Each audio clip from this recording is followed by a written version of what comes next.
Hello, aujourd'hui c'est la deck tech du mois, et une fois n'est pas coutume, on a fait n'importe quoi. J'étais à la recherche d'un commandant Grixis, et j'ai tout simplement parcouru EDH Rec en mode aléatoire, jusqu'à ce qu'il m'en donne un. Donc, rares seront ceux qui la connaîtront, moi-même je ne la connaissais pas. Si vous la connaissez, écrivez-moi en commentaire. Ah, super la vidéo, et il y aura un seul commentaire. Bon après ce sera un commentaire de Joël. Aujourd'hui, on parle de Garzazol. Garzazol est une 5/5 pour 7 dont un Grixis et 4 génériques. Pour ce coup de mana, elle a l'amabilité de voler puisque c'est une vampire, et d'avoir la célérité. Elle va être capable de grossir en gagnant un marqueur +1/+1 à chaque fois que vous mettez des dégâts à une créature, et que celle-ci terminera dans un cimetière. Ce qui ne devrait pas donner envie à vos adversaires de la bloquer, pour la simple raison qu'ils n'ont normalement pas envie de perdre une partie de leur board, mais en plus, ils n'ont certainement pas envie de faire grossir votre commandant, parce que de toute évidence, plus il grossit, moins il vous faudra d'attaque avant les 21 dégâts. Sauf que Garzazol, si elle inflige des dégâts à un adversaire, vous permettra de piocher une carte. Donc on se retrouve avec un commandant qui devient de plus en plus dangereux à chaque fois qu'on le bloque, mais qui pioche à chaque fois qu'elle n'est pas bloquée. Alors un commandant avec de l'évasion, qui a moyen de faire plus de dégâts, et qui a un point bonus lorsqu'il connecte, ça commence doucement à ressembler à un deck Voltron cette histoire. Eh bien pas tout à fait. Qu'est-ce qu'il va encore nous raconter comme connerie celui-ci? On est en Grixis, c'est pas juste Voltron, c'est forcément contrôle. Et ça tombe bien parce que Garzazol, elle est assez contrôle quand tu la mets en lien avec d'autres cartes. Si son moyen de grossir c'est d'avoir infligé des dégâts à une créature et de l'avoir arrivé dans un cimetière, notre but va être de maximiser le nombre de créatures qui pourront être mises dans le cimetière à chaque tour, et ce, grâce à Garzazol. Les premiers artefacts et enchantements qui vont venir dans la liste vous donneront bien sûr le contact mortel. Comme ça, peu importe le bloqueur, Garzazol pourra le retirer. De cette manière, vous n'aurez plus peur de voir vos adversaires bloqués avec un body plus gros que celui de Garzazol, et même les plus grosses endurances qui arriveraient à la bloquer se retrouveraient dans le cimetière. Donc, on va bien sûr parler de Basilisque Collar, Gorgon's Head et Rune of Mortality. Mais on continue dans cette optique avec d'autres cartes comme Hunter's Blowgun, Aspect of Gorgon et Gorgon Flail. Le principal attrait de ces cartes est avant tout de pouvoir donner le contact mortel à votre commandant, mais bien sûr certaines ont un petit twist. Le collier donnera aussi le lien de vie, ce qui ne sera pas négligeable, et la rune vous fera piocher. La carte principale de cette catégorie va malheureusement être la plus difficile à lancer et à équiper. On parle ici de Vorpal Sword, dont tous les coups coûtent du mana noir. Vous aurez le droit à un boost d'attaque, ce qui quand la carte donne le contact mortel n'est pas souvent important, sauf en Commander, quand votre commandant vient tout juste de passer à 7 d'attaque grâce à ce petit boost. On peut vite fait parler de sa deuxième capacité qui, pour 8 mana dont 3 noirs, vous permettra, si la créature équipée inflige des blessures de combat à un joueur, de faire perdre la partie à ce dernier. Ça peut bien sûr être intéressant pour terminer une partie, on ne va pas se le cacher, mais ça ne sera pas la clé principale de notre succès, même si ce sera un bon plan B. Non, ce qu'on veut faire avec Garzazol, c'est la faire grossir, et pour cela, elle a juste besoin d'infliger des dégâts. Pas des blessures de combat, des dégâts. Et vous voyez certainement où je veux en venir. Rajoutons à ça des pingers, certains seront de nouveau des artefacts comme Viridian Longbow et Thornbite Staff, qui vous permettront de faire un dégât à une créature ou un joueur. Thornbite Staff ne sera pas spécialement bon dans ce cas, puisqu'il faudra payer à chaque engagement de la créature, mais ne vous en faites pas, on en reparle plus tard. Pour le reste, on va surtout se fournir d'enchantements, puisque pas mal de cartes rouges peuvent donner cet effet. Le but sera avant tout que ceux-ci puissent cibler des créatures.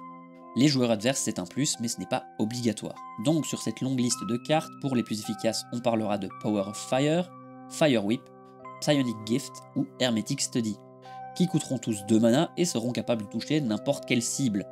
Un peu moins efficace, mais poursuivant le but initial, Lavamancer Skill s'occupera parfaitement des créatures. Un peu plus cher, mais donnant d'autres avantages, Arcane Teachings va booster votre créature de 2 de force et d'endurance. Donc de nouveau, Garzazol deviendra une 7/7. Hypervolt Grasp pourra être récupéré si jamais vous n'étiez pas capable de protéger votre commandant, et Lightning Prowess donnera la célérité à la créature ciblée, sait-on jamais que vous ne la lanciez pas sur Garzazol.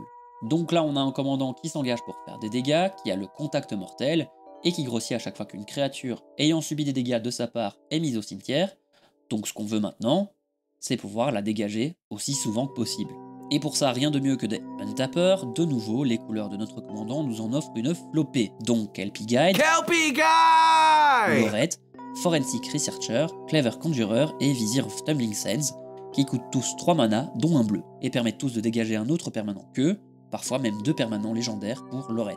Pour les effets répétables, on aura droit à Peminzora et Freed from the Reel, mais ils devront enchanter une créature. Ils auront néanmoins la possibilité de désengager en boucle cette dernière tant que vous aurez du mana bleu, et même de protéger votre créature dans le cas de Pemin Zora.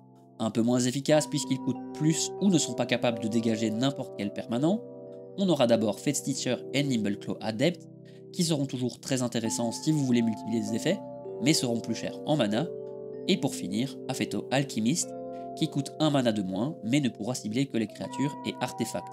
Il est meilleur sur un point, celui de coûter moins cher que les autres, mais moins bon sur un deuxième, tous les autres, sauf les deux Zora, sont capables de désengager un permanent.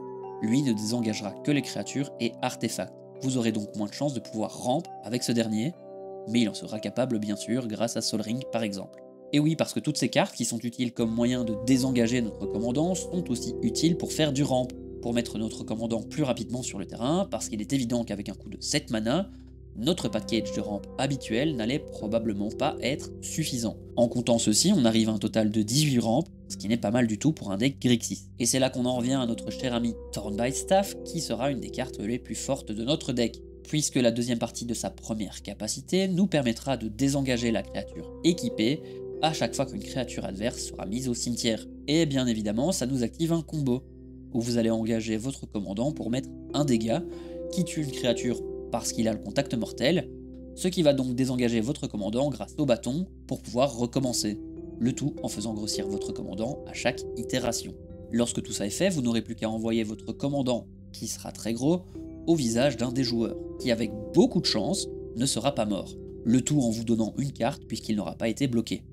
De cette manière, vous aurez profité de tous les effets de Garzazol en un seul tour. Bien évidemment, ça c'est le cas extrême qui permet de nettoyer l'intégralité des boards adverses en profitant pour faire grossir votre commandant. Mais dans les cas où il vous manquerait une carte, comme un Depinger par exemple, le bâton et le Death Touch permettraient de faire un removal à chaque 2 mana génériques payés. Et sans le bâton, ce sera un removal pour chaque untapper que vous aurez sur le board. Ce deck étant articulé autour de la destruction de créatures, vous ne jouerez pas énormément de rituels et d'éphémères servant cette utilité. Vous préférez laisser ce travail à votre commandant. Néanmoins, on est en Grixis, et vous pourrez laisser la permission de jouer aux autres adversaires. Pour les autres, vous aurez de quoi les contrer. Les cartes que vous détesterez voir arriver seront probablement Avacyn et son mémorial par exemple, vous ne voudrez donc pas les laisser entrer, puisqu'elles vous empêcheraient de pouvoir détruire les créatures adverses. Si jamais ce genre de carte devait tout de même entrer sur le board, Dressdown et Shadowspear seront à votre disposition afin de ne pas être bloqués trop longtemps. Votre plan étant basé sur une seule créature, vous voudrez aussi la protéger de tout removal qui se dirigerait vers elle. De nouveau, les contresorts seront utiles, mais puisqu'on est dans un deck Voltron, vous penserez bien sûr à vos bottes et jambières, en faisant attention à vos séquences de jeu, puisque les jambières donnent le linceul, vous ne pourrez plus non plus cibler votre commandant si vous les jouez dans le mauvais sens. Oui, c'est possible, mais il faut une deuxième cible pour les jambières, avec vos untappers, ça devrait le faire, mais bon, dans le doute, jouer correctement, c'est mieux que jouer mal. Encore une grande phrase, celle-ci, hein. Pour le reste du deck, qui sont les sorts de draw, j'ai surtout décidé de jouer des cartes rouges, permettant moyennant un discard, qui pourra être utilisé sur une de nos redondances d'effets, que ce soit le Death Touch ou le Ping, de piocher 2 ou 3 cartes. On y ajoute les habituels sorts noirs comme Night Whisper et Sign in Blood, mais aussi Birthday Escape, parce que pourquoi pas après tout, plus de draw, plus d'évasion et plus de facilité à mettre des créatures dans les cimetières adverses. Le deck est dans le bracket 2 à la base. Alors, les discussions de bracket c'est encore un peu compliqué. Habituellement, quand vous vous amusez à détruire toutes les créatures sur les boards adverses, les gens sont pas trop d'accord.